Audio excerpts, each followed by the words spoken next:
వి gold trusted gold buyers తాకట్టులో ఉన్న బంగారాన్ని విడిపించి ఈ రోజు ఉన్న మార్కెట్ ధరకే కొనబడును. మరిన్ని వివరాలకు సంప్రదించండి 7710 కరీంనగర్ జిల్లా వ్యాప్తంగా హోలీ అంగరంగ వైభవంగా కొనసాగుతుంది. ప్రస్తుతం మనం చూస్తున్నాము సింక్లేర్స్ ఏర్పాటు చేశారు, రంగులు చల్లుకుంటూ ఆనందోత్సవాల మధ్య గడుపుతున్నారు. ప్రస్తుతం ఇక్కడ బండి సంజయ్ కార్యాలయం మధ్య ఉన్నాము. ఎట్లా జరుపుతున్నారు హోలీ, ఏంటి పరిస్థితి?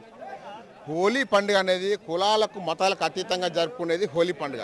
ఈ హోలీ పండుగని ఈరోజు కన్మ పార్లమెంటు సభ్యులు కేంద్ర హోంశాఖ సహాయ మంత్రి బండి సంజయ్ గారి ఆధ్వర్యంలో ఈరోజు కన్మ పార్లమెంట్ కార్యాలయం ముందు ఈ యొక్క కన్మ యువత పెద్ద ఎత్తున తరలి వచ్చి యువత జరుపుకుంటా ఉన్నారు. ఈ యొక్క హోలీ పండుగ అవుతుందో అందరు కలిసిమెలిసి ఉండాలని చెప్పేసి, ఒక సుభిక్షంగా ఉండాలని చెప్పేసి, అందరికి మంచి జరగాలని చెప్పేసి ఒక హోలీ అంటే అన్ని కలయికలు అన్ని కలర్లు ఏవైతే ఉంటాయో అన్ని కలర్లు అంటే మనం తిప్పుకుంటా ఉంటాం.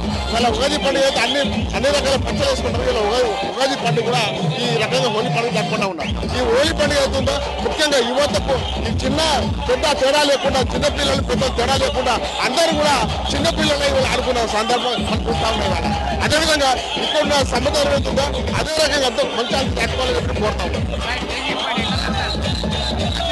హ్యాపీ హోలీ. ఇటు కొంతమంది పిల్లలు అయితే నృత్యాలు చేస్తున్నారు, అదరగొడుతున్నారు. వాళ్ళు కొంతమంది వికలాంగులు సైతం వీరు వివిధ ప్రాంతాల నుంచి వచ్చినటువంటి పరిస్థితి గమనించవచ్చు. దానికి సంబంధించి ఎట్లా చూస్తారు, ఎట్లా హోలీ చేస్తున్నారు? మేము ఎట్లా చేస్తున్నాం, బాగా చేస్తున్నాం, ఆడదాం వచ్చినాం. కానీ అన్నగారు అక్కడ ఉన్నారు. ఆడదామంటే తెలంగాణ దివ్యాంగుల తరఫున అత్యుత్తమ ఆడదామని చూసారుగా హోలీ సంబరాలు ఎలా జరుగుతున్నాయో. ఉదయం నుంచి సాయంత్రం వరకు ఇదే పరిస్థితి కొనసాగే అవకాశాలు ఉన్నాయి. యూడీ టెలిస్ సుమంత్తో కలిసి చంద్రశేఖర్, RTV, కరీంనగర్ నుండి. మరిన్ని వీడియోస్ కోసం ఛానల్ ని సబ్స్క్రైబ్ చేయండి. లేటెస్ట్ అప్డేట్స్ కోసం వాట్సాప్ ఛానల్ ని ఫాలో అవ్వండి. ఆ లింక్ డిస్క్రిప్షన్ లో ఉంది.